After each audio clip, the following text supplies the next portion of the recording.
The southern coast of Georgia, after Tropical Storm Elaine, looked as if a giant hand had crumpled it up and thrown it down.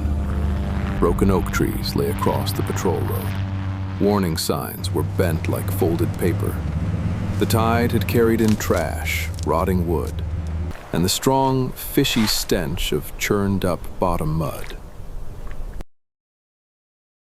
Derek Callahan drove his Georgia Department of Natural Resources pickup truck along the dirt road leading to the Altamaha estuary, where salt marshes stretched for dozens of kilometers like an endless green-gray carpet.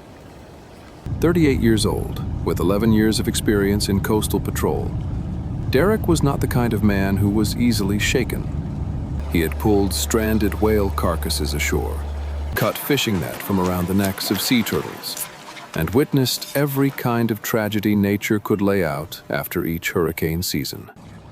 But that morning, when he stopped at the edge of the western tidal creek and heard that sound, a series of broken, faint but persistent chirping squeaks, he knew this day would not be normal. The bottlenose dolphin calf lay on its side in a shallow pool less than half a meter deep, right in the middle of the salt marsh, nearly 2 kilometers from the shoreline.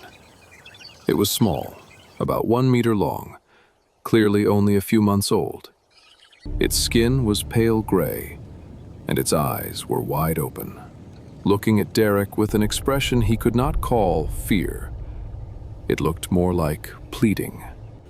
Derek stepped down into the mud, water rising to mid-calf. He looked around. The storm had disrupted the entire tidal creek system in this area. Channels that normally connected to the sea were now partially blocked by sand and debris. The tide was going out, and if it went all the way out, the calf would be stranded on dry mud under the 35-degree heat of August. The standard procedure in a case like this was very clear. Call the Marine Animal Rescue Team in Savannah, nearly a 2-hour drive away. Keep the animal wet and wait for the experts to arrive. Do not move it on your own. That procedure existed for a good reason. Moving a dolphin incorrectly could break its ribs, cause thermal shock, or damage its internal organs. Derek pulled out his phone. No signal. The storm had knocked out a cell tower in this area, and the radio in the truck picked up nothing but white noise. He tried 3 times. All 3 times, there was only silence. He looked at the calf. The water in the pool was steadily dropping, slowly but visibly. With every passing minute, the water level fell by a few more millimeters. In 2 hours, this pool would be nothing more than a streak of wet mud. Derek made a decision he knew could cost him his job. He would take the calf back to the sea himself. He went back to the truck and grabbed a plastic tarp, 2 5-liter containers of fresh water, and some wet towels. He spread the tarp out on the mud right beside the calf. Then, very gently, very, very gently, slid both hands under its belly and lifted it onto the tarp. The calf struggled a little, but not much. It was weaker than Derek had thought. He poured water over its skin and draped the wet towels over its back and tail to keep it moist. Then he started walking. Derek's plan was simple. Follow the main tidal channel southeast, cross roughly 2 kilometers of marshland, and reach the deeper water where the channel emptied into the bay. He had patrolled this route hundreds of times. He knew every bend, every shallow stretch, every hidden oyster bed. But the storm had redrawn the map. The main channel was blocked in the middle section. The tide had carved new currents, cutting across the marsh in directions Derek had never seen before. The mud was softer than usual. In some places, he sank up to his knees. Every step was exhausting, and the calf dragging behind him on the tarp, though it weighed only about 15 kilograms, became a real burden once the mud clung to everything. After about 400 meters, Derek stopped to rest and pour more water over the calf. It was still making those little chirping squeaks, but now he noticed something strange. every time he turned toward the main tidal channel to the southeast. Its cries became more urgent, sharper in intensity. But when he stopped or changed direction, it would go quiet, then make a different sequence of sounds. Slower, longer, as if it were trying to draw his attention in another direction. Derek shook his head. He had read enough studies to know that bottlenose dolphins had a complex communication system.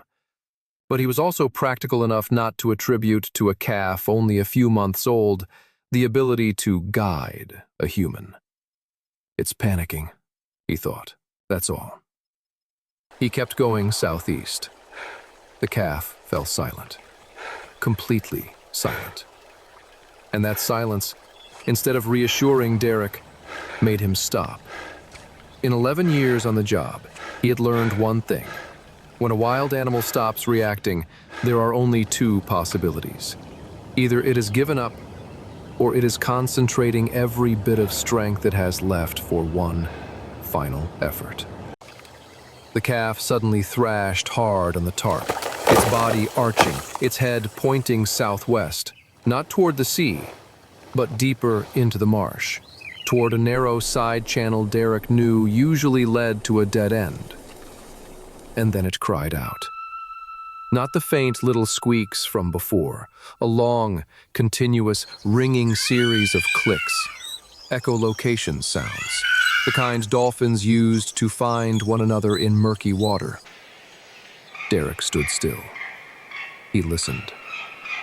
From the southwest, very far away, very faintly, a similar series of sounds echoed back. It took Derek 15 minutes to reach the southwestern branch channel, dragging the calf behind him on the tarp through chest-high marsh grass. The water here was deeper, nearly up to his waist, and the current was stronger than he had expected. The tide was going out faster now, pulling water out of the smaller channels at an alarming rate. He saw it before he understood what he was looking at. A mass of netting.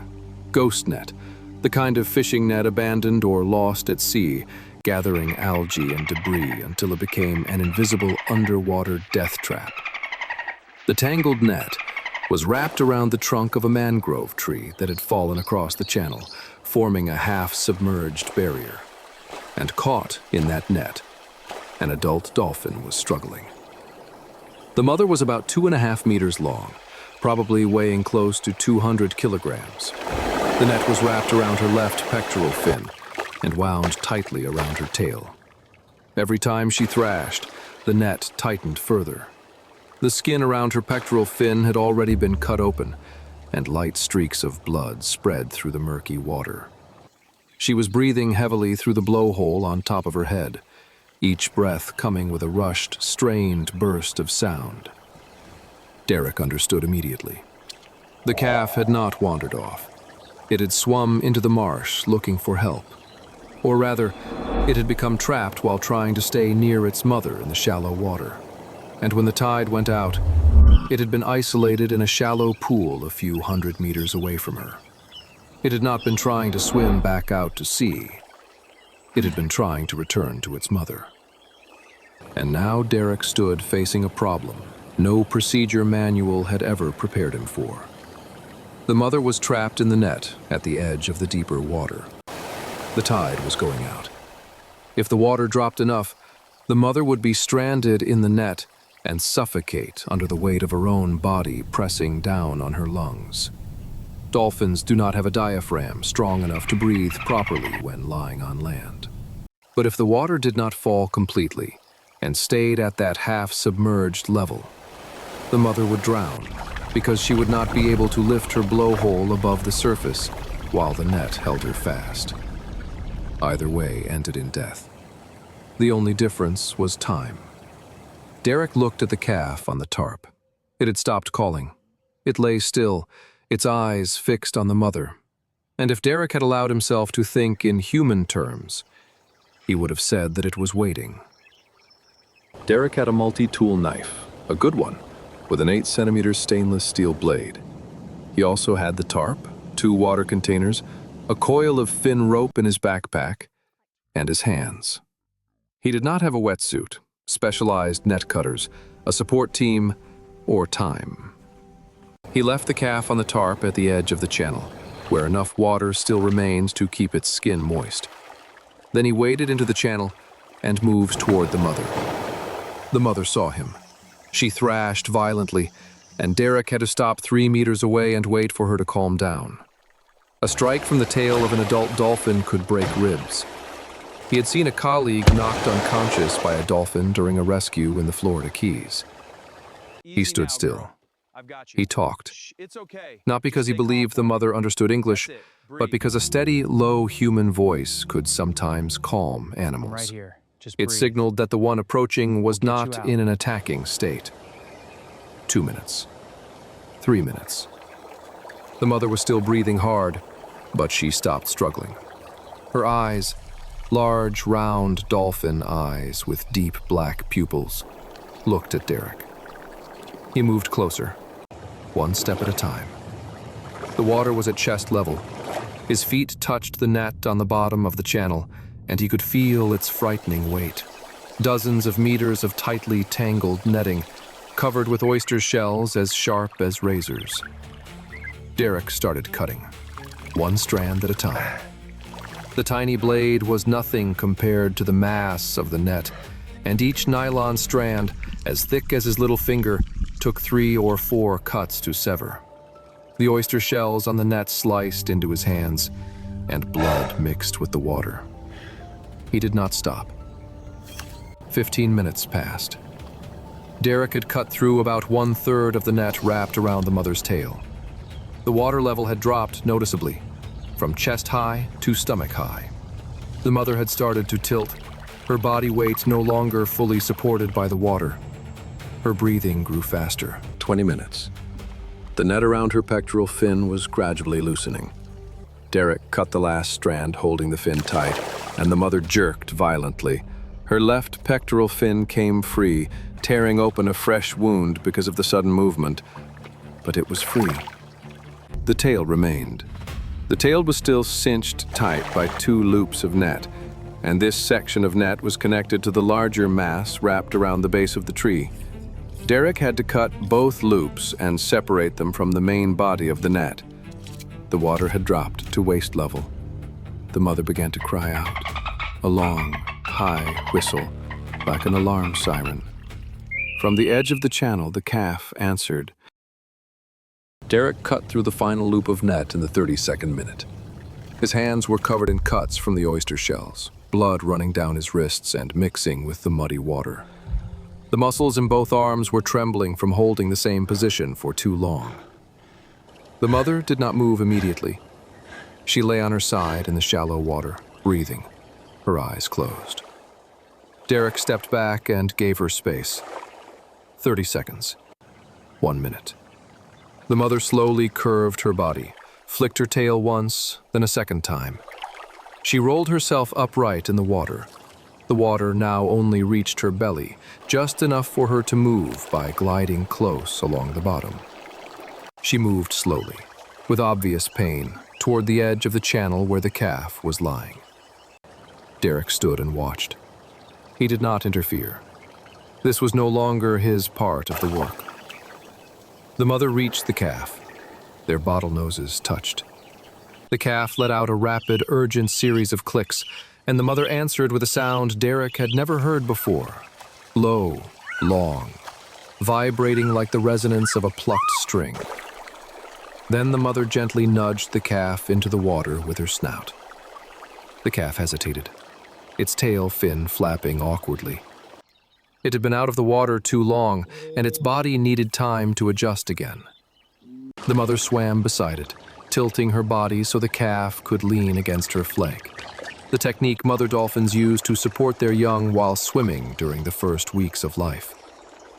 The two of them slowly moved along the channel, following the outgoing tide toward the bay.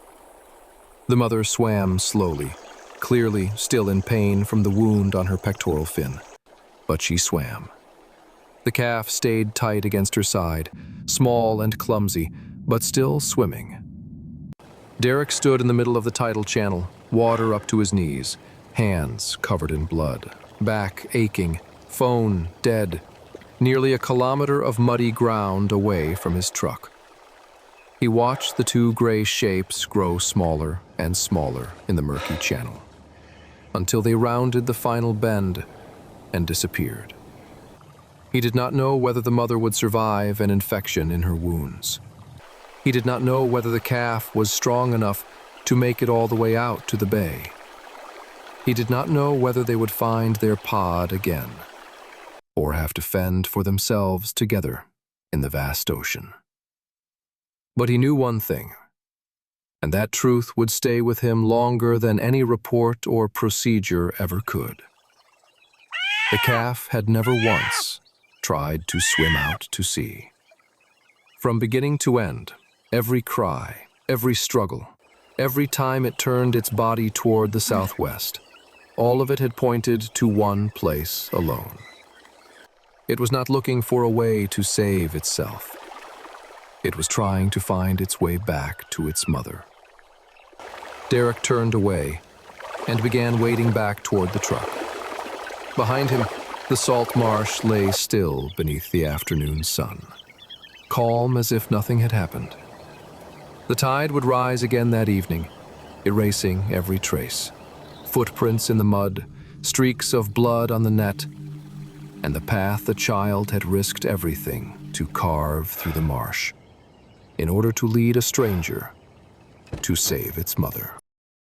2 weeks later, the University of Georgia's aquatic survey team recorded a pair of bottlenose dolphins, one adult and one calf, swimming together in the Altamaha estuary. The adult had a long scar on its left pectoral fin. Derek read that report in a work email while sitting at his desk in the office.